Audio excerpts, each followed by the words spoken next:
Today is November the 22nd. Jesus was condemned to die, even though he was innocent. We read about that in Luke. In Luke chapter 23, verses 13 to 16. Pilate then called together the chief priests, the leaders, and the people, and he said to them, "You brought me this man as one who is inciting the people. Here I've examined him in your presence. I've not found this man guilty of any of your charges against him. Neither has Herod, for Herod sent him back to me. Indeed, he's done nothing to deserve death. I will therefore have him flogged and release him." Pilate stands before the Jewish leaders that brought Jesus to him and said, "I find him innocent." Now, Matthew includes one verse that's very interesting. While Pilate sat questioning Jesus, verse 19, while he was sitting on the judgment seat, Pilate's wife sent word to Pilate, "Have nothing to do with that innocent man. Today I've suffered a great deal because of a dream about him." Pilate's wife said to Pilate, "He's innocent. I know he's innocent. I've had a dream."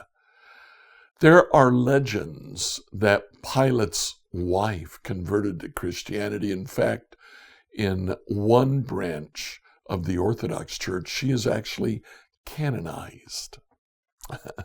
Very interesting. The Old Testament also talks about how the coming Messiah would be condemned even though he was innocent. Let's read Isaiah 53, 1 to 12. Isaiah 53, verses 1 through 12, New Revised Standard Edition. Who has believed what we have heard, and to whom has the arm of the Lord been revealed? For he grew up before him like a young plant, like a root out of dry ground. He had no form or majesty that we should look at him, nothing in his appearance that we should desire him. He was despised and rejected by others, a man of suffering and acquainted with infirmity, and as one from whom others hide their faces. He was despised, and we held him of no account. Surely he has borne our infirmities and carried our diseases, yet we accounted him stricken, struck down by God, and afflicted. But he was wounded for our transgressions, crushed for our iniquities. Upon him was the punishment that made us whole, and by his bruises we are healed. All we like sheep have gone astray, and we have turned to our own way, and the Lord has laid on him the iniquity of us all. He was oppressed, and he was afflicted, yet he did not open his mouth. Like a lamb that is led to the slaughter, and like a sheep that is before its shearers is silent, so he did not open his mouth. By a perversion of justice he was taken away. Who could have imagined his future? For he was cut off from the land of the living, stricken for the transgressions of my people. They made his grave with the wicked, and his tomb with the rich. Although he had done no violence, and there was no deceit in his mouth, yet it was the will of the Lord to crush him with pain. When you make his life an offering for sin, he shall see his offspring, and shall prolong his days. Through him the will of the Lord shall prosper. Out of his anguish he shall see light. He shall find satisfaction through his knowledge. The righteous one, my servant, shall make many righteous, and he shall bear their iniquities. Therefore I will allot him a portion with the great, and he shall divide the spoils with the strong.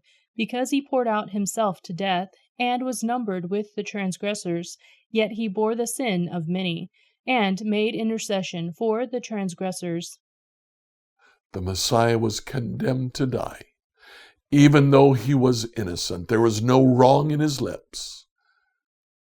He was innocent. What do we do about this today? Worship the innocent Messiah who died for you. Scripture reading from the New Revised Standard Version by Emily Herrera.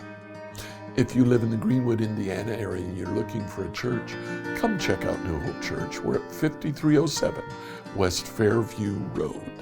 Our Sunday morning service begins at 10 a.m. I would love to see you there.